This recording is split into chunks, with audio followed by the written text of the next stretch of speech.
नमस्कार दोस्तों, राजकुमार रोत और आदिवासी समाज महापुरुष बिरसा मुंडा को भगवान की तरह मानते हैं। वहीं भीमराव अंबेडकर एक महान व्यक्तित्व हैं, संविधान के रचयिता के तौर पर जाने जाते हैं, जिन्हें बाबा साहिब भी कहा जाता है। ये दोनों ही महापुरुष भारतीय संस्कृति में सम्माननीय हैं। भीमराव अंबेडकर ने दलित वर्गों के लिए समानता और सामाजिक न्याय की लड़ाई लड़ते हुए उनके अधिकारों को दिलाया था, लेकिन अब एक ऐसा मामला सामने आया है जिसमें बिरसा मुंडा और बाबा भीमराव अंबेडकर की प्रतिमा को क्षति पहुंचाई गई, और वो भी दलित समुदाय के इंसान ने। तो चलिए जानते हैं असल में पूरा मामला क्या है। बाबा भीमराव अंबेडकर और बिरसा मुंडा की प्रतिमा को क्षति पहुंचाने का ये मामला टोंक जिले से सामने आया है, जहां से नरेश मीणा ने चुनावी ताल ठोकी थी। प्रतिमाओं को खंडित करने का विवाद दत्तवास में हुआ, जहां उप तहसील कार्यालय के बाहर लगी आदिवासी समुदाय के महापुरुष बिरसा मुंडा व डॉक्टर भीमराव अंबेडकर की प्रतिमा से छेड़छाड़ पर विवाद तूल पकड़ता जा रहा है। भीमराव और बिरसा मुंडा की प्रतिमाओं के साथ छेड़छाड़ का मामला उजागर होने के बाद लोगों में आक्रोश फैल गया और गुस्साए लोगों ने मौके पर करीब 1 घंटे तक प्रदर्शन किया। पुलिस ने मामले को तूल पकड़ते देख 1 घंटे के अंदर ही आरोपी को गिरफ्तार कर लिया। एसपी विकास सांगवान के मुताबिक जमीनी विवाद के चलते आरोपी ने ये अपराध किया। दरअसल घटनास्थल के पास ही खाते की जमीन है जहां ये दोनों प्रतिमाएं लगी हैं। वो जमीन किसी व्यक्ति के खाते की बताई जा रही है और इसे पूरे मामले की जांच जारी है। इन दोनों की प्रतिमाएं पिछले साल आदिवासी दिवस पर दत्तवास उप तहसील कार्यालय के बाहर लगाई गई थी, लेकिन अब भीमराव अंबेडकर की जयंती से पहले ही आरोपी ने बिरसा मुंडा की प्रतिमा को पत्थर से रगड़कर मुंह वाले हिस्से का कलर उड़ा दिया, तो वहीं डॉक्टर भीमराव अंबेडकर के चश्मे को तोड़ डाला। जैसे ही भीमराव अंबेडकर के जयंती पर माला अर्पण करने पर लोगों को पता चला तो नाराजगी फैल गई और प्रदर्शन शुरू हो गया। लोगों ने जमकर विरोध किया। पुलिस मौके पर पहुंची और करीब 1 घंटे के अंदर आरोपी को गिरफ्तार कर लिया।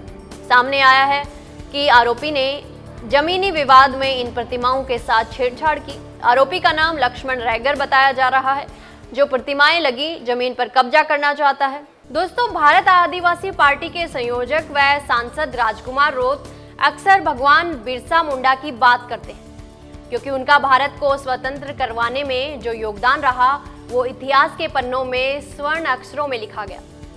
दोस्तों, भगवान बिरसा मुंडा एक भारतीय आदिवासी स्वतंत्रता सेनानी और मुंडा जनजाति के लोकनायक थे। उन्होंने अंग्रेजों के राज में 19वीं शताब्दी के अंत में बंगाल प्रेसिडेंसी में हुए एक आदिवासी धार्मिक आंदोलन का नेतृत्व किया था, जिसके चलते भारत आदिवासी उन्हें भगवान के रूप में मानते हैं। भगवान बिरसा मुंडा को धरतीबा के नाम से भी जाना जाता है। दोस्तों, भगवान बिरसा मुंडा का जन्म 15 नवंबर 1875 को उलीहातू, रांची जिला, बंगाल प्रेसिडेंसी जो कि अब खूंटी जिला झारखंड में है, के एक गरीब किसान परिवार में हुआ था। उनके पिता का नाम सुगना पूर्ति और माता का नाम कर्मी पूर्ति था। गांव में प्रारंभिक पढ़ाई के लिए वे चाईबासा विद्यालय में पढ़ाई करने चले गए। इसके बाद वो आदिवासी विद्रोह के नायक बनकर उभरे। दोस्तों, 19वीं शताब्दी के अंत में अंग्रेज कुटिल नीति अपनाकर आदिवासियों को लगातार जल, जंगल, जमीन और उनके प्राकृतिक संसाधनों से बेदखल करने लगे।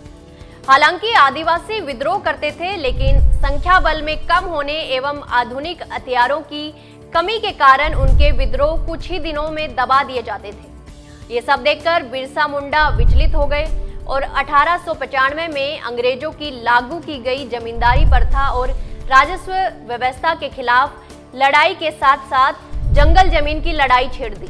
दोस्तों, भगवान बिरसा मुंडा का ये मात्र विद्रोह नहीं था, बल्कि आदिवासी अस्मिता, स्वायत्तता और संस्कृति को बचाने के लिए एक संग्राम था। भगवान बिरसा मुंडा ने पिछले सभी विद्रोह से सीखते हुए सबसे पहले सभी आदिवासियों को संगठित किया और फिर छेड़ दिया अंग्रेजों के खिलाफ महाविद्रोह उल गुलान। जी हाँ, उल गुलान।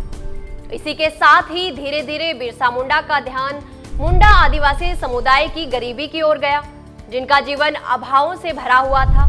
इस स्थिति का मिशनरी फायदा उठाने लगे और आदिवासियों को ईसाईयत का पाठ पढ़ाते थे। कुछ इतिहासकारों का कहना है कि गरीब आदिवासियों को ये कहकर बरगलाया जाता था कि तुम्हारे ऊपर जो गरीबी का प्रकोप है वो ईश्वर का है, हमारे साथ आओ, हम तुम्हें भात देंगे, कपड़े भी देंगे। उस समय बीमारी को भी ईश्वरीय प्रकोप से जोड़ा जाता था। दोस्तों, 20 वर्ष के होते होते बिरसा मुंडा संप्रदाय की ओर मुड़ गए और जो आदिवासी किसी महामारी को देवीय प्रकोप मानते थे, उनको वे महामारी से बचने के उपाय समझाते। लोग भी उन्हें बड़े ध्यान से सुनते और उनकी बातें मानते थे। आदिवासी लोग हेजा, चेचक, सांप के काटने या बाघ के खाए जाने को ईश्वर की मर्जी मानते थे, लेकिन बिरसा ने उन्हें सिखाया कि चेचक, हेजा से कैसे लड़ा जाता है। वो आदिवासियों को धर्म और संस्कृति से जुड़े रहने के लिए कहते और साथ ही मिशनरियों के कुचक्र से बचने की सलाह भी देते थे। धीरे धीरे लोग बिरसा मुंडा की कही बातों पर विश्वास करने लगे और मिशनरी की बातों को नकारने लगे। इसके चलते बिरसा मुंडा आदिवासियों के भगवान हो गए और उन्हें धरती आबा कहा जाने लगा। ऐसा होते देख आदिवासी पुनरुत्थान के नायक बिरसा मुंडा अंग्रेजों के साथ ही मिशनरियों की आंखों में भी खटकने लगे थे। अंग्रेजों एवं मिशनरियों को अपने मकसद में बिरसा मुंडा सबसे बड़ा बाधक लगने लगे। दोस्तों, मिशनरियों ने छोटा नागपुर पठार के क्षेत्र में आदिवासी धर्मांतरण का जो सपना 19वीं सदी में देखा था, उसमें बिरसा मुंडा सबसे बड़े बाधक बनकर सामने आए, जिसके चलते षड्यंत्र कर 3 मार्च को बिरसा मुंडा को पकड़ लिया गया। इसमें उनके किसी अपने ने ही 500 रुपए के लालच में उन्हें गुप्त ठिकाने के बारे में प्रशासन को सब कुछ बता दिया। उनके साथ पकड़े गए लगभग 400 लोगों को कई धारा के अंतर्गत दोषी बनाया गया। दोस्तों, भगवान बिरसा मुंडा पकड़े गए, लेकिन मई मास के अंतिम सप्ताह तक उनके और अन्य मुंडा वीरों के विरुद्ध केस तैयार नहीं हुआ। क्रिमिनल प्रोसीजर कोड की बहुत सी धाराओं में मुंडा पकड़े गए थे, लेकिन बिरसा जानते थे कि उन्हें सजा नहीं होगी। इसके बाद 9 जून की सुबह उन्हें उल्टियां होने लगी। कुछ ही क्षण में वो बंदी गृह में अचेत हो गए। डॉक्टर को बुलाया गया। उसने बिरसा मुंडा की नाड़ी देखी जो बंद हो चुकी थी। दोस्तों, इतिहासकारों के अनुसार अंग्रेज जानते थे कि बिरसा मुंडा कुछ ही दिनों में छूट जाएंगे, क्योंकि उन पर लगाई धाराओं के अंतर्गत उनके ऊपर दोष साबित नहीं किया जा सकता। वो ये भी जानते थे कि बिरसा मुंडा छूटने के बाद विद्रोह को वृहद रूप देंगे और तब ये अंग्रेजों के लिए और भी घातक होगा। इसलिए उन्होंने दातुन में विषैला पदार्थ मिला दिया और वो स्वर्ग सिधार गए। दोस्तों, आज भी बिहार, उड़ीसा, झारखंड, छत्तीसगढ़ और पश्चिम बंगाल के आदिवासी इलाकों में बिरसा मुंडा को भगवान की तरह पूजा जाता है। इतना ही नहीं, बल्कि हर आदिवासी उन्हें भगवान की तरह ही मानता है। दोस्तों, भगवान बिरसा मुंडा की समाधि रांची में कोकर के निकट डिस्टिलरी पुल के पास स्थित है। वहीं उनकी प्रतिमा भी लगी है। उनकी स्मृति में रांची में बिरसा मुंडा केंद्रीय कारागार तथा बिरसा मुंडा अंतर्राष्ट्रीय विमान क्षेत्र भी है।